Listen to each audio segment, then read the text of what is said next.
Hamas के जरिए Israel पर 7 अक्टूबर को किए गए भयंकर हमलों को लेकर ईरान पर आरोप लगता रहा है। ये भी कहा गया है कि ईरान ने ही हमास के लड़ाकों को ट्रेनिंग दिलवाई और इन हमलों को खुफिया तरीके से अंजाम दिलवाने में मदद की। हालांकि ईरान इससे साफ इनकार करता रहा है।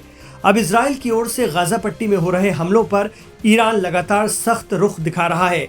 ईरान की ओर से इजराइल को सख्त लहजे में हमले रोकने के लिए कहा गया है, तो उसने मुस्लिम मुल्कों से भी इस मुद्दे पर एक होने के लिए कहा है।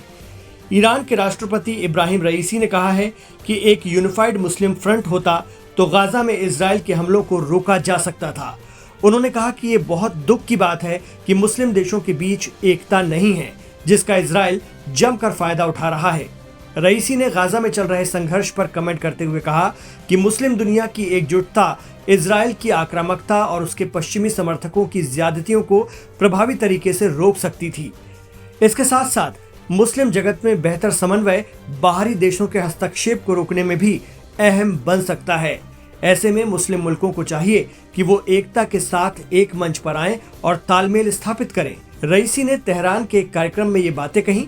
खास बात है कि इस कार्यक्रम में ईरान में सऊदी अरब के राजदूत अब्दुल्ला बिन सऊद अल अनाजी भी शामिल थे। गौरतलब है कि ईरान फिलिस्तीनी तहरीक को शुरू से ही सपोर्ट करता रहा है। न सिर्फ सपोर्ट कर रहा है बल्कि उस पर हमास और हिजबुल्लाह को सहायता देने का भी आरोप है। ईरान के राष्ट्रपति के अलावा विदेश मंत्री हुसैन अमीर अब्दुल्लाहियान भी इजराइल हमास संघर्ष पर कड़ा बयान दे चुके हैं। ईरान के विदेश मंत्री स्पष्ट तौर पर कह चुके हैं कि इजराइल ने गाजा पर हमले नहीं रोके तो फिर इस क्षेत्र में कुछ भी हो सकता है।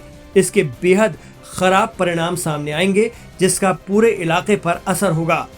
हमास ने 7 अक्टूबर को इजराइल पर बड़ा हमला किया था, जिसमें करीब 1400 लोगों की जान चली गई थी। इस हमले के बाद से ही लगातार इजराइल और अमेरिका ईरान की तरफ उंगली उठा रहे हैं। वहीं इजराइल की ओर से ईरान पर आतंकी हमलों को शह देने का आरोप तो लगाया गया, लेकिन इस बात का कोई सबूत नहीं दिया गया है।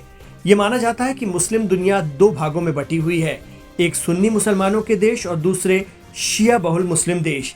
इनमें सुन्नी मुल्कों की रहनुमाई सऊदी अरब करता है, जबकि शिया मुल्कों में सबसे ताकतवर ईरान माना जाता है, जिसकी रॉकेट टेक्नोलॉजी और ड्रोन सिस्टम बेहद एडवांस है। वहीं ज्यादातर मुस्लिम ममालिक अमेरिका के साथ बेहतर संबंध बनाए हुए हैं, तो वहीं ईरान और अमेरिका में 36 का आंकड़ा है। ऐसे में फिलिस्तीन के मुद्दे पर भी मुस्लिम देश खुलकर अपनी ताकत नहीं दिखा पा रहे हैं, बल्कि सभी अपने वैश्विक हितों को लेकर अपनी विदेश नीति बनाए हुए हैं, जो ज्यादातर अमेरिकी खेमे की ओर झुकी नजर आती है।